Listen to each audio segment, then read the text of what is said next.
মদিনায় সেদিনও সূর্য উঠেছে, সমস্ত ঘর আলোয় আলোকিত, কিন্তু জান্নাতের সর্দারিনী মা ফাতেমার ঘর নীরব নিস্তব্ধ। ক্ষুধা আর কষ্টে যেন ঘরটাকে অন্ধকার করে রেখেছিল। ফজরের নামাজ শেষে হজরত ফাতেমা রাদিয়াল্লাহু তাআলা আনহা নামাজ পড়ে আল্লাহর কাছে দোয়া করে বললেন, হে আল্লাহ, আজ 3 দিন আমার চুলায় আগুন জ্বলেনি, আমার সন্তানেরা ক্ষুধায় ক্লান্ত। হে আল্লাহ, তারা কাঁদছে, তাদের কান্না আমি কিভাবে সইব? হে আমার রব, তুমি আমাদের রিজিক দাতা। আল্লাহ গো, তুমি আমাদের রিজিক দাও, তুমি আমাদের সন্তানদের কষ্ট সহ্য করার শক্তি দাও। এই কষ্টের মাঝেও তার হৃদয়ে কোনো বিদ্রোহ নেই, কোনো হতাশা নেই, কোনো অভিযোগ নেই, কোনো অভিমান নেই, আছে শুধু তাক্কুল আর ধৈর্য। অতপর হজরত ফাতেমা রাদিয়াল্লাহু তাআলা আনহা ধীরে ধীরে হজরত আলী রাদিয়াল্লাহু তাআলা আনহুর কাছে এসে বললেন, হে আমার প্রাণের স্বামী, আপনি তো জানেন আজ 3 দিন হয়ে গেছে, চুলায় কোনো আগুন জ্বলেনি, রুটি তৈরি হয়নি, এমনকি একটি খেজুরও নেই। আপনি খাবারের ব্যবস্থা করুন।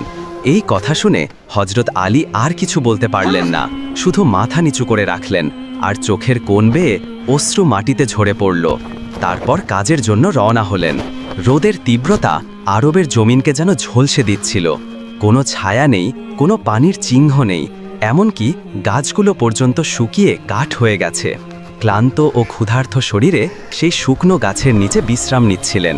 এদিকে ঘরের ভিতর থেকে কচি শিশু হজরত ইমাম হাসান হোসাইনের কান্নার আওয়াজ শুনে হজরত ফাতেমা রাদিয়াল্লাহু তাআলা আনহা তাদের কাছে এগিয়ে গেলেন। তখন ইমাম হাসান এবং হোসাইন রাদিয়াল্লাহু তাআলা আনহু ফাতেমাকে ফিসফিস করে নরম কণ্ঠে বললেন, আম্মাজান, আজ 3 দিন হয়ে গেল, কিছু খাইনি, আমাদের কিছু খেতে দিন, ক্ষুধার যন্ত্রণা আর সহ্য করতে পারছি না। সন্তানদের মুখে এমন কথা শুনে হজরত ফাতেমা রাদিয়াল্লাহু তাআলা আনহার চোখ জলে ভিজে গেল, হৃদয়টা হাহাকার হয়ে উঠল। তবুও তিনি এক মমতাময়ী হাসি মুখে ধৈর্য ধরে তাদের সান্ত্বনা দিয়ে বলল, বাবা, একটু ধৈর্য ধরো, তোমাদের আব্বাজান খাবারের জন্য বের হয়েছেন, ইনশাআল্লাহ তিনি কিছু না কিছু নিয়ে ফিরবেন, আমরা কখনোই একা নই, আল্লাহ আমাদের সঙ্গে আছেন।